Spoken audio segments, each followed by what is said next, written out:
আমরা আমাদের ফসলের প্রয়োজনে বালাইনাশক ব্যবহার করি, কিন্তু প্রায়শই দেখা যায় বালাইনাশক ব্যবহার করতে গিয়ে বিভিন্ন প্রকার অনাকাঙ্ক্ষিত বিপদ এবং সমস্যার মুখোমুখি হতে হয়।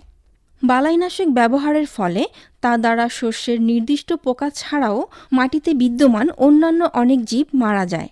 ফলে পরিবেশ ক্রমশ তার জীববৈচিত্র্য হারাচ্ছে এবং ভারসাম্যহীন হয়ে পড়ছে। বালাইনাশক কৃষিজমিতে ব্যবহারের ফলে দীর্ঘ সময় পরিবেশে থাকে এবং সেগুলোর মাইক্রোফোটাগুলো বাতাসে ভেসে বেড়ায় এবং বাতাসের গুণগত মানের অবনতি ঘটিয়ে বাতাসকে দূষিত করে। এর ফলে এসব এলাকার জনসাধারণের শ্বাসের মাধ্যমে ফুসফুসে গিয়ে মানুষকে অসুস্থ করে তোলে। বড় ফোঁটাগুলো প্রয়োগকৃত ফসলে এবং মাটিতে পড়ে। ফসলে পড়ে থাকা বালাইনাশক ফসলের ক্ষতিকর ও উপকারী উভয় ধরনের জীবকেই ধ্বংস করে এবং ফসল কর্তৃকও শোষিত হয়। শোষিত বালাইনাশক ফসলের দানায় ও ফলের মধ্যে অবশেষ হিসেবে থেকে যায়। ফলশ্রুতিতে মৌমাছি সহ অন্যান্য পরাগায়নকারী কীটপতঙ্গ যারা ফুল থেকে মধু নেয় ও পরাগায়ন ঘটায় তারাও মারা যেতে পারে। মাটিতে পড়ে থাকা বালাইনাশক মাটিকে দূষিত করে এবং মাটিতে বসবাসকারী নন টার্গেট জীব যেমন উপকারী ব্যাকটেরিয়া, ছত্রাক, কেঁচো ইত্যাদিকে মেরে ফেলে। এসব উপকারী জীব মাটির জৈব পদার্থকে ভাঙতে সহায়তা করে এবং পানি ও পুষ্টি শোষণ করে সেগুলোকে উদ্ভিদের গ্রহণ উপযোগী করে, যা উদ্ভিদ শোষণ করে বৃদ্ধিপ্রাপ্ত হয়। যথেচ্ছা বালাইনাশক ব্যবহার করার কারণে অনিচ্ছাকৃত পরিণতি হিসেবে মাটির ওইসব উপকারী অণুজীব ধ্বংসপ্রাপ্ত হয় এবং পুষ্টি সরবরাহ বিঘ্নিত হয়ে উদ্ভিদের বৃদ্ধি ব্যাহত হয়। আবার বালাইনাশক যথেচ্ছ ব্যবহারের কারণে উদ্ভিদ কর্তৃক কার্বন ডাই অক্সাইড গ্রহণও কমে যেতে পারে। ফলশ্রুতিতে উদ্ভিদ মারাও যেতে পারে। এছাড়াও ফসলে ও মাটিতে পড়ে থাকা বালাইনাশক পানি ও বৃষ্টিপাতের মাধ্যমে জলাশয়ে গিয়ে জলজ উদ্ভিদ, মাছ ও জলজ প্রাণীকে ধ্বংস করে। অর্থাৎ বালাইনাশক ব্যবহারে সামগ্রিক পরিবেশই দূষিত হয় এবং আমরা মারাত্মক স্বাস্থ্য ঝুঁকিতে ক্ষতিগ্রস্ত হই। বালাইনাশক ব্যবহারের কারণে স্বাস্থ্যের উপর স্বল্পমেয়াদী ক্ষতির প্রভাব পড়ে, আবার দীর্ঘমেয়াদী ক্ষতির প্রভাবও পড়ে, যা ঘটতে কয়েক মাস থেকে কয়েক বছর লাগে।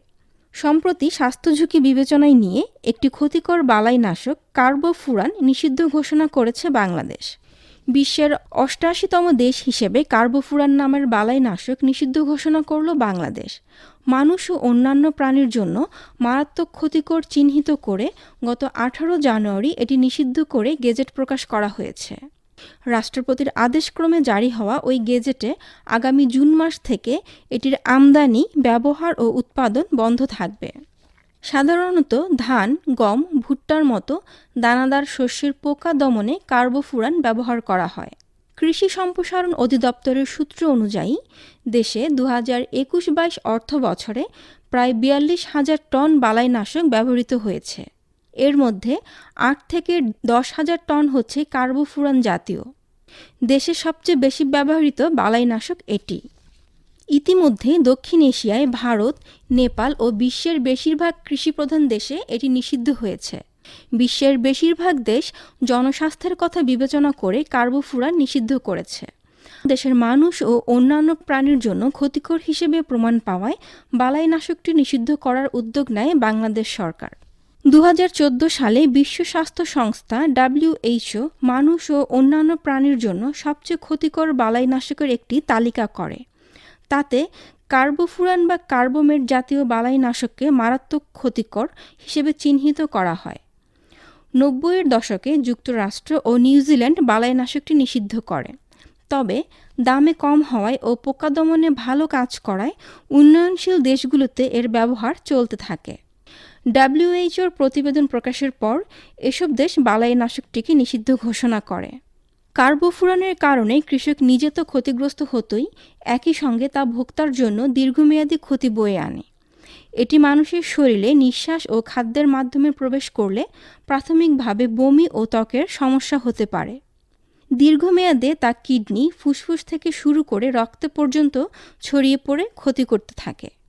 দেশের মাটি, পানি ও প্রাণীর জন্য এই বালাইনাশকটিকে সবচেয়ে ক্ষতিকর হিসেবে মনে করা হয়ে থাকে, কারণ দানাদার জাতীয় এই বালাইনাশক স্প্রে করা হয় না। এটি মূলত ভেজা মাটিতে ছড়িয়ে দেওয়া হয়। ফলে উদ্ভিদের শিকড় দিয়ে পাতা, ডাল ও শস্যের মধ্যে প্রবেশ করে।